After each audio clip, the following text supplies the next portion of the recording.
પ્રસ્તુત છે અત્યારના મુખ્ય સમાચાર.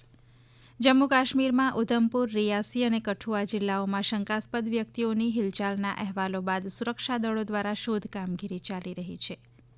એન્ફોર્સમેન્ટ ડિરેક્ટોરેટ ઈડીએ કર્ણાટકમાં Karnataka public service commission KPSC paper leak કૌભાંડ સાથે જોડાયેલા અનેક સ્થળોએ દરોડા પાડ્યા. નવી દિલ્હીના ભારત મંડપમ ખાતે કેન્દ્રીય પર્યાવરણ, વન અને આબોહવા પરિવર્તન મંત્રી ભૂપેન્દ્ર યાદવની અધ્યક્ષતામાં 12મી બ્રિક્સ પર્યાવરણ મંત્રીઓની બેઠક ચાલી રહી છે.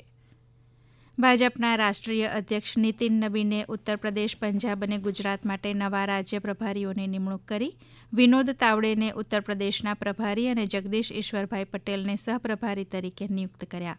ડોક્ટર સતીશ પુનિયાને પંજાબના પ્રભારી અને તરુણ ચુગને ગુજરાતના પ્રભારી તરીકે નિયુક્ત કરાયા. IIT ગાંધીનગર અને પોર્ટ સઇદ યુનિવર્સિટી વચ્ચે સંશોધન અને શૈક્ષણિક સહયોગને પ્રોત્સાહન આપવા માટે કરાર પર હસ્તાક્ષર કરાયા. ઉત્તર પ્રદેશના પ્રયાગરાજમાં ભારે વરસાદ વચ્ચે ગંગા અને યમુના નદીઓના જળસ્તરમાં સતત વધારો. ઝામ્બિયાના રાષ્ટ્રપતિ હકાઇન્ડે હિચિલેમાં 5 વર્ષના કાર્યકાળ માટે ફરીથી ચૂંટાયા. ઇઝરાયેલ ગાઝા યુદ્ધવિરામ યોજના અંગેની લંબાણપૂર્વકની બેઠકમાં થયેલી ચર્ચામાં નોંધપાત્ર પ્રગતિ. ભાવનગર જિલ્લાના મહુવા તાલુકામાં આકસ્મિક તપાસ દરમિયાન મહુવામાંથી 2.38 લાખ રૂપિયાનો બિનઅધિકૃત ઘઉંનો જથ્થો જપ્ત. ભાવનગરના ઉખરલા ગામે પોલીસ રેડ દરમિયાન નાસભાગ મચતા કૂવામાં ખાબકવાથી 3 યુવાનોના મોત.